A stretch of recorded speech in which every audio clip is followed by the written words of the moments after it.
बिस्मिल्लाहिर्रहमानिर्रहीम। अस्सलाम वालेकुम। उम्मीद है कि आप सब खैरियत से होंगे और आप सबकी टेंस लर्निंग बहुत अच्छी जा रही होगी। जैसा कि आपको पता है कि हमने अपने 7 टेंसेस कंप्लीट कर लिए हैं। हमने कौन कौन से टेंस कंप्लीट कर लिए हैं, आप भी मेरे साथ रिपीट कीजिएगा। हमने कंप्लीट कर लिए हैं present indefinite tense, present continuous tense, present perfect tense, present perfect continuous tense, past indefinite tense, past continuous tense, past perfect tense. और आज के लेक्चर में करेंगे अपना टेंस नंबर 8 जो कि है पास्ट परफेक्ट कंटिन्यूस टेंस। लेकिन लेक्चर स्टार्ट करने से पहले अगर आपने मेरे चैनल को सब्सक्राइब नहीं किया तो सब्सक्राइब कर दें, शेयर कर दिया करें, मेरी वीडियोस को लाइक कर दें और बेल आइकन को प्रेस कर दें so that you people may gate upcoming videos updates. ठीक है, तो आज का जो हमारा लेक्चर है वो है पास्ट परफेक्ट कंटिन्यूस टेंस के अबाउट। तो जब हम बात करते हैं इस टेंस की तो हमें कैसे पता चलेगा, हमारे माइंड में ये चीज़ आती है कि हमें कैसे पता चलेगा जब हमें कोई उर्दू सेंटेंसेस दिए जाएंगे फॉर ट्रांसलेशन कि हमने यहाँ पर past perfect continuous tense use करना है। तो हमें ऐसे पता चलेगा कि हम उसकी कोई ना कोई अलामत, पहचान, सिंबल, आइडेंटिफिकेशन या साइन अपने माइंड में रख लेंगे एज अ कीवर्ड। ठीक है, तो उसकी अलामत या उसकी पहचान, आइडेंटिफिकेशन क्या होगी कि उर्दू फ़िक्र के आखिर में रहा था, रही थी, रहे थे वगैरह आता है। लेकिन इस टेंस में कोई मुकर्ररा या गैर मुकर्ररा वक्त भी बताया जाता है, ये होगी इसकी आइडेंटिफिकेशन। उसके बाद हर टेंस में हेल्पिंग वर्ब्स यूज़ होते हैं, तो पास्ट परफेक्ट कंटिन्यूस टेंस में सिर्फ एक ही हेल्पिंग वर्ब यूज़ होता है और वो है हैड बीन। हर टेंस में फॉर्म ऑफ वर्ब यूज़ होती है, तो पास्ट परफेक्ट कंटिन्यूस टेंस में कौन सी फॉर्म यूज़ होती है? First form of verb plus ing। जैसा कि मैंने कहा कि इसमें कोई मुकर्ररा या गैर मुकर्ररा वक्त बताया जाएगा, या तो वो टाइम फिक्स होगा या फिक्स नहीं होगा। अगर तो टाइम फिक्स है तो हम यूज़ करेंगे सिंस, और अगर टाइम फिक्स नहीं है, एग्जैक्ट टाइम नहीं बताया गया, तो फिर हम यूज़ करेंगे फॉर। हर टेंस की तरह यहाँ भी हम करेंगे classification of pronouns according to the helping verb. जैसा कि हमारे पास एक ही हेल्पिंग वर्ब है, वो कौन सा? Had been. तो हमारे पास एक ही क्लास बनेगी हेल्पिंग वर्ब की, और वो कौन सी होगी? Had been class. ठीक है, जिसमें एज ए सब्जेक्ट कौन से वर्ड्स आ सकते हैं? I, we, they, you, he, she, it, और सिंगुलर और plural names of persons, places और थिंग्स। अब हम अपने बेसिक पॉइंट्स को कर लेते हैं समराइज, ताकि फॉर्मूलाज में आपको कोई प्रॉब्लम या कोई कन्फ्यूजन ना हो। सबसे पहले सवाल ये आता है कि how we can identify past perfect continuous tense in Urdu sentences when we have to translate them into English. ठीक है, तो हमारे पास क्या आइडेंटिफिकेशन होती है पास्ट परफेक्ट कंटिन्यूस टेंस की कि उर्दू फ़िक्र के आखिर में रहा था, रही थी, रहे थे वगैरह आता है, और इस टेंस में कोई मुकर्ररा या गैर मुकर्ररा वक्त भी बताया जाता है। कौन सा हेल्पिंग वर्ब यूज़ होता है पास्ट परफेक्ट कंटिन्यूस टेंस में? वो use had been as helping verb in past perfect continuous tense. हर टेंस की तरह यहाँ भी फॉर्म ऑफ वर्ब यूज़ होती है, तो पास्ट परफेक्ट कंटिन्यूस टेंस में first form plus ing use होती है। ठीक है, हम यूज़ करते हैं first form of verb plus ing। अगर तो टाइम फिक्स है तो हम यूज़ करेंगे सिंस, और अगर टाइम फिक्स और एग्जैक्ट नहीं है तो हम यूज़ करेंगे for. Classification of pronouns according to the helping verbs is so simple in past perfect continuous tense because we have only one helping verb which is had been। तो एक ही class बनेगी had been class, और उसमें इन सब word में से कोई एक एज ए सब्जेक्ट यूज़ होगा। I, we, they, you, he, she, it, और सिंगुलर और plural names of persons, places और थिंग्स।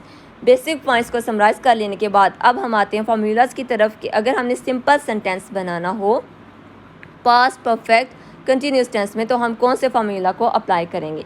तो हमारे पास फार्मूला आता है सिंपल सेंटेंसेस के लिए subject plus had been plus first form of verb for which I have used V1 here, plus ing plus object plus since और for, and we use since और for according to time. If time is fix then we use since, and if time is not exact then we will use for. इसी को हम करते हैं उर्दू में explain कि सबसे पहले हमने क्या पुट करना है सिंपल सेंटेंसेस बनाने के लिए? सब्जेक्ट में हमारे पास इन जो ब्रैकेट्स में मैंने वर्ड्स लिखे हैं इनमें से कोई सा एक हो सकता है। I, we, they, you, he, she, it, और सिंगुलर और plural names of persons, places और things, plus had been plus first form of verb plus ing plus object plus since और फॉर प्लस टाइम। अब time तो आएगा, अगर time fix है तो हम सिंस यूज़ करेंगे, अगर टाइम फिक्स नहीं है तो हम फॉर यूज़ करेंगे। सिंस और फॉर में से कोई एक यूज़ करेंगे और वो अकॉर्डिंग टू टाइम होगा। अगर टाइम फिक्स है तो सिंस, अगर टाइम फिक्स नहीं है तो फॉर। अब एग्जांपल्स करते हैं। वो 2 दिन से सफ़र कर रहे थे। They had been travelling for 2 days।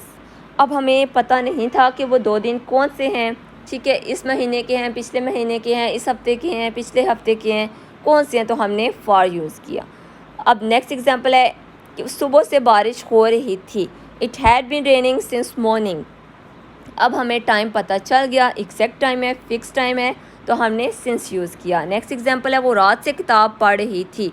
She had been reading book since night. अब यहाँ भी हमें टाइम पता चल गया, एग्जैक्ट है, तो हमने सिंस यूज़ किया। अब आपने साथ साथ इसी फॉर्मूला को अप्लाई करते हुए जब आपको समझ आ जाएगी तो आपने इसकी प्रैक्टिस करनी है। क्यों? क्योंकि प्रैक्टिस मेक्स आप मैन परफेक्ट।